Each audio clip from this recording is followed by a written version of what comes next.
신앙 에세이 길에게 길을 묻다 길길묻 김지연 목사입니다. 이 시간 말씀은 관용을 보여주세요 라는 제목의 말씀으로 은혜를 나누고자 합니다.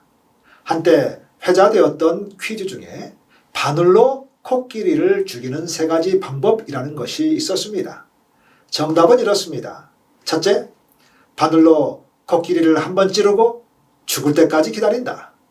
둘째, 코끼리가 죽을 때까지 바늘로 계속 찌른다. 셋째, 바늘을 들고 코끼리 옆에서 기다리다가 죽기 직전에 찌른다. 물론 썰렁한 농담입니다. 떼지난 농담을 다시 소환한 이유는 코로나 시대에 우리가 가진 힘이 마치 바늘만큼이나 작고 보잘것없게 느껴져서입니다. 반면 우리의 삶을 위협하는 것들은 코끼리처럼 크고 위협적입니다. 하지만 보잘것없는 작은 바늘이 우리를 지키는 강력한 무기가 될 수 있습니다. 그리스도인들에게 있어서 바늘처럼 보잘것없어 보이지만 강력한 무기는 하나님의 말씀이라 할 수 있습니다. 코끼리처럼 크고 위협적인 것들이 많은 이 시대에 하나님 말씀은 우리 자신을 지키는 강력한 무기가 된다는 사실입니다. 하나님 말씀 가운데 무엇보다도 우리 그리스도인이 지녀야 할 강력한 무기가 있다면 그것은 관용이라 할 수 있습니다. 관용의 사전적 정의를 보면 남의 잘못 따위를 너그럽게 받아들이거나 용서함 또는 그런 용서라고 말합니다. 성경은 관용에 대해서 여러 차례 언급하고 있습니다.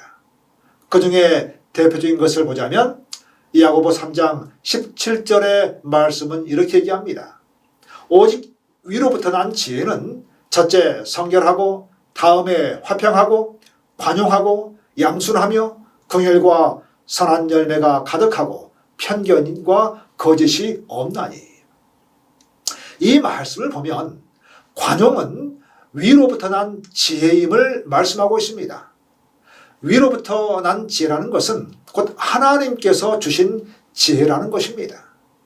또한 빌립보서 4장 5절에도 이렇게 말씀합니다. 너희 관용을 모든 사람에게 알게 하라. 주께서 가까우시니라. 여기서 주께서 가까우시니라 하는 말은 주님의 재림이 가깝다는 말입니다. 바울은 주님의 재림이 가까이 오고 있으니 너희 관용을 모든 사람에게 알게 하라고 권면하고 있습니다. 바울은 자기의 관용의 모습을 보여준 사례가 사도행전 21장 17절로 26절에 자세히 나와 있습니다. 내용은 그렇습니다. 바울이 3차 전도 여행을 마치고 예루살렘에 도착해서 예루살렘 지도자들을 만나게 됩니다. 그 자리엔 예루살렘 총회 의장인 야고보도 있었습니다. 바울은 그들에게 문안하고 하나님께서 3차 전도 여행 동안 어떻게 역사하셨는지 함께 나눕니다.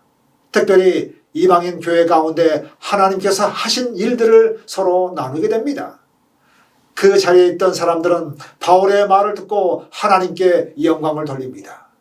그런데 그들은 바울에게 안 좋은 소문이 돌고 있다는 것을 알려줍니다. 그 소문은 바울이 이방인들 가운데 흩어져 살고 있는 유대인들에게 모세를 배반하고 아이들에게 할례를 행하지 말게 했다는 것입니다. 또한 유대인들의 관습을 지키지 말라고 가르친다는 것이었습니다. 그러면서 그들은 염려스러운 마음으로 이렇게 바울에게 말합니다. 여보게 바울, 예루살렘에는 유대인들 중에 그리스도인 된 사람들이 수만 명이 넘게 있다네. 그들은 모두 율법의 열성을 가진 사람들이지. 만일 이 사람들이 자네가 왔다는 소식을 들으면 가만히 있지 않을 걸세. 그들은 이 말을 하면서 바울에게 그 문제를 풀기 위한 한 가지 해결책을 제시해 줍니다. 그 해결책은 하나님께 소원한 사람이 4명이 있는데 그들을 데리고 가서 나실인 소원의식을 행하고 그들을 위해서 의식의 비용까지 다 내어서 머리를 깎게 하라는 것이었습니다. 그러면 그들이 바울에 대해 들은 것이 거짓된 소문이요 바울도 율법을 지켜 행하는 사람인 줄을 알게 될 것이라고 말합니다.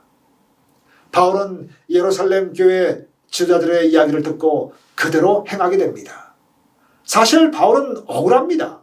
바울도 유대인입니다. 바울은 모세를 배반한 적도 없고 그들이 말한 대로 가르친 적도 없습니다. 하지만 바울은 억울하다고 너무하다고 말하지 않습니다. 지금 바울은 이방인 교회 가운데서 예루살렘 교회를 돕기 위해서 헌금까지 가지고 왔는데 이들의 태도에 대해서 섭섭할 수도 있지만 묵묵히 그것을 관용으로 받아들이게 됩니다. 바울은 항상 핵심이 무엇인지를 잘 알고 있는 사람이었습니다. 그래서 핵심이 아닌 것에 대해서는 얼마든지 수용할 수 있는 자세가 되어 있었습니다. 만일 바울이 이 예루살렘 교회 지도자들의 그 해결책을 받아들이지 않고 자신의 감정대로 했다면 예루살렘 교회 가운데 많은 혼란이 일어났을 겁니다. 하지만 바울은 그렇게 하지 않습니다. 관용을 보여주었습니다. 코로나19가 장기화되는 지금 이 시대 가운데 우리에게 필요한 것이 관용이 아닌가 하는 생각이 듭니다. 코로나19가 장기화되다 보니 사람들 속에는 염려와 불안이 가득 차 있습니다. 많은 사람들이 두려움 가운데 살아갑니다. 그러다 보니 많이 예민해 있는 것이 사실입니다. 마음에 여유가 없습니다. 종종 매스컴에서 마스크를 안 쓴 문제로 서로 싸움이 일어나는 것을 종종 볼 때가 있습니다. 그런 모습을 볼 때마다 조금씩 이해하고 배려하면 저런 일은 일어나지 않을 텐데 하는 안타까운 마음이 듭니다. 아프리카 부족을 연구하던 한 인류학자가 아이들에게 하나의 게임을 제안합니다. 아프리카에서는 보기 힘든 싱싱하고 달콤한 딸기가 가득한 그 바구니를 나무 옆에 두고 1등으로 달려서 도착한 사람에게 통째로 주겠다고 말합니다. 아이들은 게임 방법을 듣자마자 마치 약속에도 한 듯이 서로가 서로의 손을 붙잡습니다. 그리고 함께 손을 붙잡고 바구니를 향해서 함께 달리기 시작합니다. 딸기 바구니에 도착한 아이들의 입안에는 딸기가 가득합니다.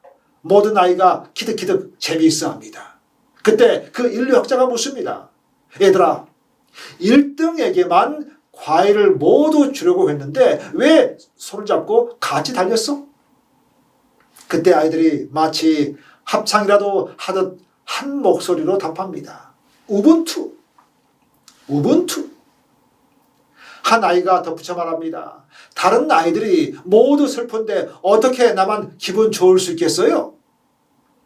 우분투는 아프리카 반토족이라는 부족의 언어로 당신이 있기에 내가 있다 하는 말입니다. 여러분, 세상은 베스트만 추구합니다. 최고만 추구합니다. 하지만 하나님 나라는 모두가 연합해 함께하는 우분투입니다. 내가 속한 공동체에서 함께하는 우분투를 실현하기 위해서는 관용의 마음이 절대적으로 필요합니다. 관용 중에서도 최고의 관용은 예수님의 관용입니다. 예수님은 관용이 무엇인지를 잘 보여주셨습니다. 예수님은 가늠하다 현장에 잡혀온 여인에게 관용하십니다. 자신을 판 가룟 유다에게도, 자기만 살겠다고 도망간 제자들에게도 관용하셨습니다. 자신에게 고침받고 따랐던 수많은 무리들이 십자가에 못 박으라는 군종으로 돌변했을 때도 관용하셨습니다. 심지어 자신을 십자가에 못 박은 자들을 향해서도 저들의 죄를 저들에게 돌리지 말아달라고 하나님께서 기도하십니다. 진정한 관용은 십자가의 관용입니다. 십자가의 관용은 예수님을 믿는 모든 사람이 구원에 이르게 하였습니다. 인종과 국가를 뛰어넘어 복음으로 하나 되게 하였습니다. 우리에게도 십자가의 관용이 필요합니다.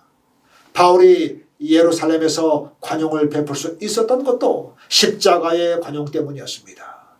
예수님께로부터 배운 관용이었습니다. 여러분, 관용은요, 남에게 베풀었을 때 능력이 됩니다. 이 말은 곧 남에게는 관용을 베풀지만 자신에게는 철저해야 한다는 것입니다. 하지만 많은 사람들이 반대로 행동합니다. 자신에게는 너무나 관대한데 남에게는 철저합니다. 자신에게는 뭐 그럴 수도 있지 하고 넘어가는데 남에게 대해서는 어떻게 그럴 수가 있느냐고 따집니다. 오늘 내 주변 사람에게 관용을 연습하는 하루가 되면 어떨까요? 가까운 사람에게 여러분의 관용을 보여주시기를 기대해 보면서 신앙 에세이 길에게 길을 묻다 길기묻 마치겠습니다. 오늘도 행복하십시오. 감사합니다.